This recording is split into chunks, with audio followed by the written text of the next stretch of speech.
지난 12일 경기도 화성 동탄에서 30대 여성 A씨가 연인이었던 남성 B씨에게 납치당한 뒤 목숨을 빼앗겼습니다. 피해자가 지난달 초 이미 가해 남성을 고소한 건 물론 600쪽이 넘는 피해 사례까지 제출한 것으로 확인되면서 비판이 고조됐고 경찰도 감찰에 착수했습니다. 경찰은 경기 남부청의 감찰 조사와 별개로 자체 조사한 결과를 발표하며 유가족에게 고개를 숙였습니다. 유가족분들께 깊은 사과와 위로의 말씀을 드립니다. 먼저 피해 여성과 가해 남성 사이에 지난해 9월부터 최근까지 모두 9건의 112 신고가 있었던 것으로 파악됐습니다.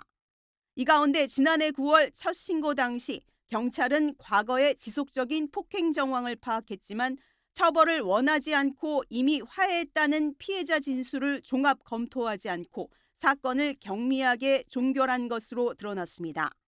게다가 당시 현장에 출동한 경찰관이 가정폭력이 아닌 교제폭력 사건으로 처리하면서 관계 법령에 따른 조치를 하지 못한 것으로 파악됐습니다.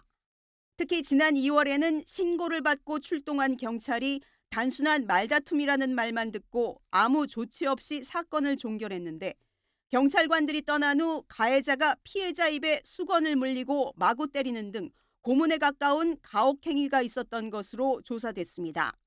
그리고 이어진 추가 신고에서 심각한 피해 사실을 확인했음에도 사건 접수하지 않고 상담으로 마무리했습니다.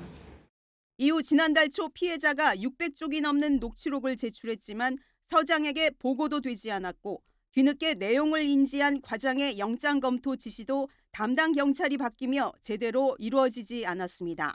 이렇게 한 달여가 흐른 끝에 피해 여성은 결국 가해자에게 납치돼 살해됐습니다.